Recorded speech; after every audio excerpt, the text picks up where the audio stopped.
দাঁড়িয়েছিলাম, ছুঁড়ে ম্যাজিক চোখ তাকিয়ে যেই চলে গেলে, শীতে আরাম দেয় সেই রকমই চাদর মেলে ফেলেছি, খেলার চলে তোমার কোলে।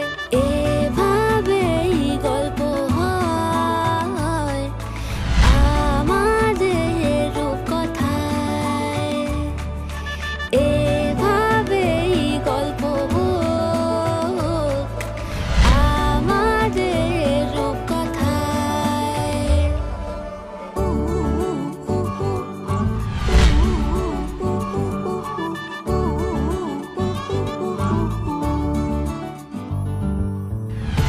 বাউন্ডুলে দিন আর দুষ্টুমিরা নিয়ে পৌঁছে দিক আমায় তোমার পুকুর পাড়ে, কাটবো সাঁতার দেখবো শাওলা গাছে।